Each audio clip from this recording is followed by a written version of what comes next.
Di sini ada yang pernah ribut di grup WA. Awalnya cuma ada yang nanyain doang tuh, siapa yang belum bayar kas. Tiba-tiba ada yang bales. Ya udah, kita perang aja sekalian. Nah, inilah kira-kira yang terjadi di Timur Tengah sekarang ini tuh.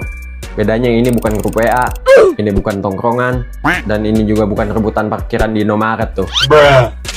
Jadi ini perang antara Amerika Serikat dan Israel tuh, versus Iran. Dan yang dipertaruhkan di sini bukan cuma harga diri, tapi juga masa depan dunia. Capek ah. Jadi awalnya perang ini dimulai di tanggal 28 Februari 2026 tuh. Awalnya Amerika Serikat dan Israel tiba-tiba ngegas duluan. Mereka langsung nyerang ke Iran nih, dengan nama operasi keren banget tuh.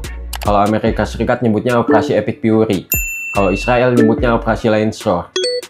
Dan yang diserang nih, mulai dari fasilitas militer, nuklir, dan juga pemerintahan pusat. Jadi ini bukan cuma sekedar warning shot tuh, tapi ini serius full damage mode.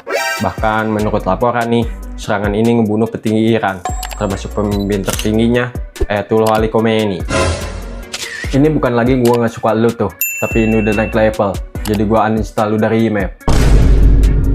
Terus Iran nih, jelas mereka nggak tinggal diam doang aja tuh. Mereka balas pakai rudal balistik dan juga drone.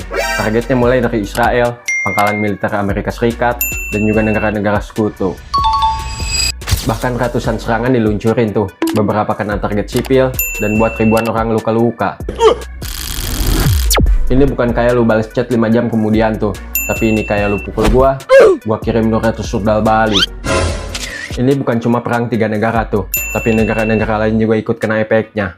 Mulai dari Bahrain, Arab Saudi, Uni Emirat Arab, Qatar, bahkan kapal-kapal laut pun ikut diserang tuh. Dan yang lebih kacaunya lagi nih, kelompok lain juga ikut nimbrung tuh. Contohnya kayak Houthi dari Yaman, ikut nyerang Israel. Ini kayak lu ribut berdua nih, tiba-tiba satu RT ikut tawuran. Jadi kenapa sih perang ini bisa terjadi? Nah, ini penting nih. Ini bukan mereka tiba-tiba bangun tidur terus bilang, hari ini perang yuk. Bukan. Tapi ini hasil dari akumulasi bertahun-tahun tuh. Mulai dari masalah nuklir Iran yang bikin Amerika Serikat dan Israel takut Iran punya nuklir, persaingan kekuatan di Timur Tengah, Iran dan Israel yang musuh lama, perang proksi, dan juga Iran yang dukung kelompok militan. Saya akan lawan. Padahal sebelum tanggal 28 Februari Amerika Serikat pernah ada negosiasi ke Iran tuh.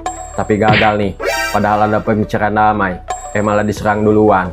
Itu kayak lu nego harga di Shopee nih, tiba-tiba seller bilang, ya udah, gua bakar toko aja sekalian. Dan di tengah semua chaos ini muncullah ide paling optimis dari umat manusia tuh. Gimana kalau kita gencatan senjata dulu, alias stop nembak, tarik napas, dan pura-pura jadi manusia beradab sebentar. Beberapa negara dan organisasi mulai dorong negosiasi nih, minta cooldown, dan jadi penengah kayak admin grup WA yang capek lihat grup ribut mulu. Tapi realita di lapangan nih, rudal masih lewat, drone masih muter, serangan masih kejadian. Ini tuh kayak kita damai dulu ya, tapi tangan masih pegang batu. Secara konsep nih, gencatan senjata itu sama dengan berhenti sementara. Tapi di konflik kayak gini, itu lebih mirip tombol pause, bukan stop. Capek ah. Gua kasih sedikit data biar gak dibilang halu nih. Jadi di banyak konflik modern, gencatan senjata itu sering dilanggar dalam hitungan jam. Gagal karena nggak ada kepercayaan. Jadi ini cuma jeda buat nyusun serangan berikutnya. Ini bukan damai, tapi ini kita diam dulu sambil mikir mau nyerang di mana lagi.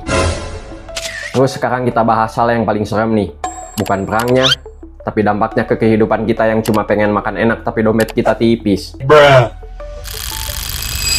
Pertama, harga minyak naik. Jadi kenapa naik? Karena Timur Tengah itu ibarat SPBU-nya dunia tuh. Jadi sekitar 30% produksi minyak global itu datang dari kawasan ini tuh. Dan jalur penting kayak Selat Hormuz itu dilewati hampir 20% suplai minyak dunia. Jadi kalau daerah ini panas sedikit aja, pasar bisa langsung panik tuh. Kalau minyak naik nih, semua bisa ikut naik tuh. Jadi minyak itu ibarat ibunya dari semua harga. Kalau ibunya naik, anak-anaknya juga bisa ikut naik. Kedua, ekonomi goyang. Jadi begitu konflik ini naik nih, market global langsung kaget tuh. Investor panik, saham turun, dan uang pada kabur ke aset aman kayak emas. Capek ah. Bahkan dalam beberapa konflik terakhir nih, indeks saham global bisa turun dalam hitungan hari karena ketidakpastian. Alamak najisnya. Ketiga, resiko perang besar. Dan ini yang paling bahaya tuh, karena yang terlibat bukan cuma 1-2 negara, tapi bisa narik negara besar ikut masuk. Dan kalau udah bawa kepentingan global nih, ini bukan lagi konflik lokal, tapi ini bisa berubah jadi perang skala dunia versi modern. Kalau lu pikir ini jauh dari kita, itu salah besar, karena efeknya bukan cuma di TV doang tuh. Jadi kesimpulannya nih, perang ini bukan dadakan, bukan cuma soal ego, dan juga bukan cuma soal wilayah, tapi ini soal pengaruh, kekuasaan, dan juga masa depan dunia. Dan yang paling absurdnya nih, di era AI, internet, dan teknologi canggih, manusia masih aja nih, lu beda, ya udah kita perang aja. Teknologi kita di tahun 2026, tapi cara menyelesaikan masalahnya masih pakai cara tahun 1800-an.